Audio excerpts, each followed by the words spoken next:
तो एक राज्य था वहाँ पर, मतलब उस राज्य का एक संविधान था कि जो भी यहाँ पर राजा होगा 5 साल के बाद में वो, चूँकि सीमा उसी के ही सीमा में जंगल था, ठीक, उस जंगल में उसको छोड़ दिया जाएगा, चाहे वो काम अच्छा करे या काम बुरा करे।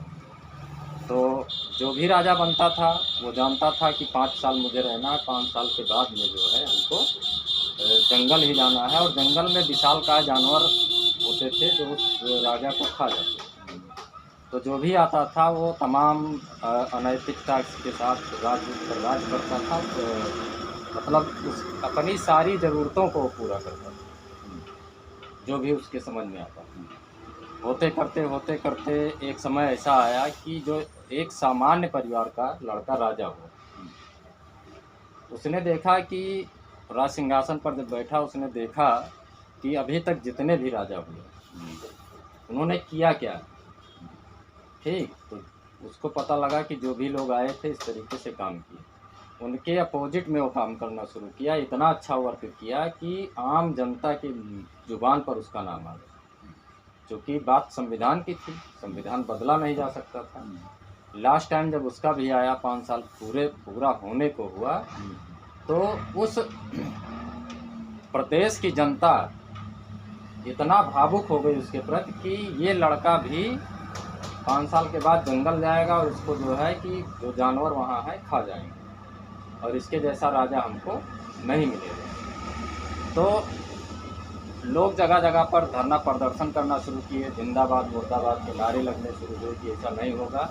उस राजा ने समझाया कि जो संविधान में है वो किया जाएगा, और अगर हम जंगल नहीं जाएंगे तो संविधान की अवहेलना होगी, ठीक।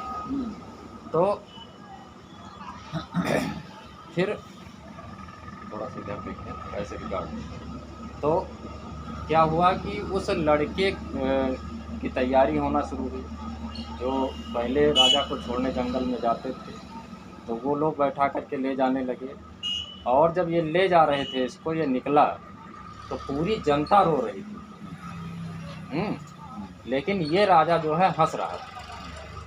तो जो इसको रास्ते में एक नदी पड़ती थी सीमा से लगी हुई, तो जब नदी में पहुँचे लोग इसको ले करके, तो लोगों ने पूछा, जो इसको ले जा रहे, लोगों ने पूछा कि क्या कारण है कि पूरी जनता रो रही है, पूरे राज्य के लोग रो रहे हैं, लेकिन आप हंस रहे हैं, जबकि ये जानते हैं कि मैं मौत के मुंह में जा रहा हूँ।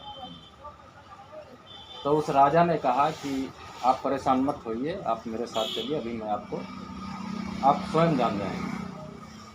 नदी के उस पार ले जाता है, जंगल में थोड़ी दूर जाता है, तो फिर वहाँ पर जो नज़ारा देखने को मिला जंगल में, जो साथ वाले लोग थे वो हैरान रहे। जिस राजमहल में रहता था राजा बन करके, उससे कहीं 10 गुना अच्छा भव्य राजमहल का निर्माण उसने जंगल में करवाया था।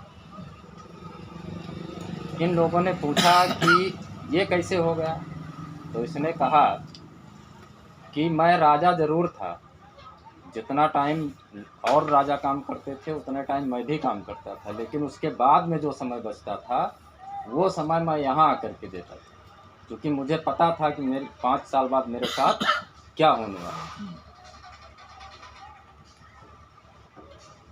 और वो जो फालतू समय मेरे पास बचता था, जिसमें और राजा अय्याशी करते थे, तमाम काम करते थे, वो समय मैं यहाँ नवनिर्माण में देता था।